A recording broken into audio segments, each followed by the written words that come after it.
don't tell him you played it. That's the warning that supposedly came with it. Not a rule, not a rating, a warning. Whispered between kids who'd already put their quarter in. Portland, Oregon, 1981. A black cabinet shows up in a handful of arcades. No manufacturer's name on it, no warranty sticker, no return address. Just 5 glowing letters across the top. Polybius. At first, it's just the new machine everyone wants to try. Then the stories start. A kid walks away and can't remember the last 20 minutes of his life. Another stops sleeping for a week straight and won't say why. One version of the story, the one that still makes people's skin crawl 40 years later, says a teenager had a seizure right there at the controls and had to be carried out past a line of other kids still waiting their turn to play. And then, before anyone can figure out what's going on, the machine is gone. Every cabinet, every arcade, same night. Some say men in suits took them, not repair technicians, not the arcade owners' guys, men nobody had ever seen before, who didn't say a word, loaded the cabinets into unmarked vans, and drove off into a Portland night in 1981, and were never seen again. For over 4 decades, one question has followed this story everywhere it goes. Was Polybius ever real? Stick around, because the real answer is stranger, and honestly, more disturbing, than either yes or no. Here's the thing you need to understand before anything else. In 1981, this wasn't even a stretch. Arcades in the early 80s weren't polished storefronts. They were loud, smoke-filled rooms packed wall to wall with cabinets, all fighting for the same 6 feet of floor space and the same kid's last quarter. Pac-Man, asteroids, Space Invaders. This was the gold rush era of gaming, and everyone wanted in. And in a gold rush, unregulated things slip through. Small developers and independent operators regularly dropped unmarked prototype cabinets into real arcades, just to test them on real players before deciding whether to manufacture more. No press release, no fanfare. If a machine made money, it stayed. If it didn't, someone hauled it away in a truck a week later and nobody asked questions. So an unbranded black cabinet appearing overnight in a Portland arcade in 1981, that part of the story isn't a myth. That part is just Tuesday in 1981. It's what happens after the cabinet shows up, where the story stops being ordinary and starts becoming something else.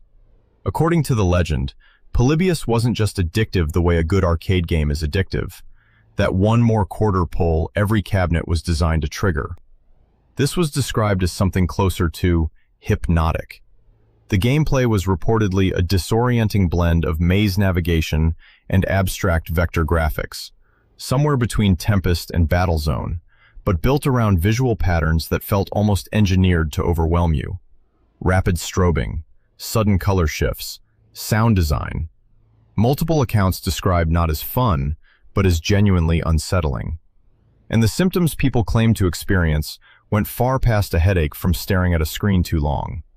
Migraines that lingered for days, nausea, dizziness that didn't fade when you stepped away from the cabinet, insomnia stretching on for weeks, nightmares vivid enough that people remembered them years later, gaps in memory, kids who genuinely couldn't recall playing at all, and in the most extreme telling, a full seizure right at the controls. Here's what makes this detail so effective. It isn't pure fantasy. It's shaped like something real. Photosensitive epilepsy, seizures triggered by flashing lights and rapid visual patterns, is a genuine, documented medical condition. It's exactly why modern games and broadcasts are legally required to carry warnings today, following real, well-documented incidents years later. In 1981, none of those regulations existed yet. Nobody was tracking this. Nobody was required to warn you. That gap between what medicine understood and what people were experiencing under flickering arcade lights is precisely the gap urban legends are built to fill. This is where Polybius stops being a story about a scary video game and turns into something closer to a conspiracy. According to the legend, once players started reporting these symptoms, unmarked vans began appearing outside the arcades. Men in dark suits, nobody's ever identified them, nobody's ever explained who sent them, would walk in, observe the machine in silence, sometimes take notes, and on occasion, simply remove the cabinet. No conversation with the owner, no paperwork, just gone. Some versions go further, claiming these men returned more than once, almost like they were harvesting something. Not money, data, reaction times, behavioral patterns, as if the cabinet was never the actual product, as if the players were. And this is the part of the legend that's tied to something documented, something real. MK Ultra, the CIA's actual, confirmed, covert program researching mind control and behavioral modification, active for decades, only exposed publicly through the Church Committee hearings in the mid-1970s. By 1981, when Polybius supposedly appeared, MK Ultra had already been shut down and already been public knowledge for years. But that timing is exactly why this legend caught fire the way it did. The idea of secret government behavioral experiments wasn't some wild invention somebody dreamed up from nothing. It had genuinely happened. The public knew it had genuinely happened. Polybius didn't have to convince anyone something new was possible. It only had to ask one quiet question. What if it never actually stopped? That single question is the entire engine behind this myth. It doesn't need to be plausible in the traditional sense. It only needs to feel like it could be true, given what we already, factually, know governments have actually done. So if Polybius almost certainly never existed, and virtually every serious investigation into this story lands on that conclusion, where did it actually come from? The trail leads back to the mid to late 1990s, on early internet forums and Usenet groups built around retro arcade collecting. A handful of posts start circulating, describing a mysterious black cabinet from 1981 Portland, with symptoms matching everything we just covered. No verified photos, no serial numbers, no arcade operator who could be tracked down and interviewed on the record. Then, in 2000, the gaming site GameSpy published a piece, timed suspiciously close to April Fools, that treated the Polybius story as a real, documented arcade mystery, complete with invented specifics designed to sound authentic. This is the moment most researchers point to as the turning point. Not the origin of the idea, but the moment it jumped from obscure forum rumor to internet urban legend, because the article gave it something rumors rarely have: structure, narrative, and the borrowed credibility of a gaming journalism outlet, even though the piece was almost entirely speculation dressed up as reporting. From there, it spread exactly the way digital folklore spreads. Paranormal websites picked it up. Documentaries about arcade history referenced it as an unsolved mystery. And in 2006, it landed directly in mainstream pop culture. An episode of The Simpsons where Homer discovers a black arcade cabinet in the Quickie Mart, only for men in black suits to remove it and quietly erase his memory. A direct wink at the legend. And it cemented the story further into the culture than any forum post ever could have. By the time Polybius reached YouTube and TikTok in the 2000s and 2020s, it wasn't a rumor being retold anymore. It was a fully formed piece of internet mythology, repeated across so many channels, so many times, that for a lot of people, the sheer volume of the retelling started to feel like evidence in itself. It wasn't evidence, it never was. But that's exactly how digital folklore actually works. It doesn't require proof. It only requires enough people willing to keep passing the story forward. Here's what decades of digging by researchers and arcade historians have actually turned up. No verified original cabinet. No period photographs. No receipts, maintenance logs, or paperwork from any real Portland arcade owner confirming this machine ever sat on their floor. Every attempt to trace the Men in Black detail back to a named, real witness has ended in a dead end, or an admitted, on-the-record fabrication. The leading theory isn't that someone invented Polybius from nothing. It's that Polybius is a splice of several real things, stitched together over time into one legend. Sinistar, a genuinely aggressive, disorienting arcade game from 1983, known even today for stress-inducing gameplay and harsh audio design.